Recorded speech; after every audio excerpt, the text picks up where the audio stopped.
Qış aylarında bir çox insanın diqqətini çəkən ortaq bir hal var. Soyuq havalarda aclıq hissi daha tez-tez və daha güclü özünü göstərir. Bəs buna səbəb nədir?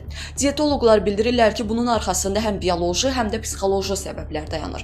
Əvvəla havalar soyuduqca orqanizm bədən temperaturunu sabit saxlamaq üçün daha çox enerji sərf edir. Bu isə maddələr mübadiləsinin sürətlənməsinə və nəticədə kalori ehtiyacının artmasına səbəb olur. Beyin bu ehtiyacı aclıq siqnalı kimi qəbul edir və insan daha tez-tez yemək istədiyini hiss edir. Digər mühüm amil gün işığının azalmasıdır. Qışda günlərin qısalması serotonin hormonunun səviyyəsinə təsir göstərir. Serotonin isə həm əhval-ruhiyyə, həm də iştaha birbaşa əlaqəlidir. Onun azalması insanı daha çox karbohidratlı və şəkərli qidalara yönəldə bilər.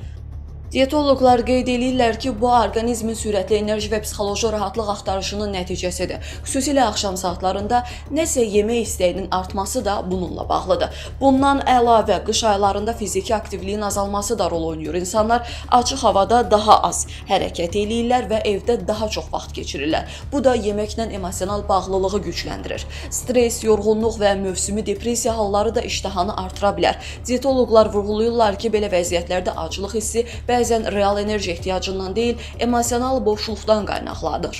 Mütəxəssislər qış aylarında bu hissin normal olduğunu desələr də balanslı qidalanmanın vacibliyini xüsusi qeyd edirlər. Zülal, lif və sağlam yağlarla zəngin qidalar toxluq hissini daha uzun müddət qoruyur.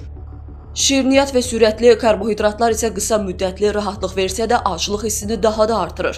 Nəticə etibarı ilə qışda daha çox acmaq bədənin təbii reaksiyasıdır. Əsas məsələ bu ehtiyacı düzgün və sağlam seçimlərlə qarşılamaqdır.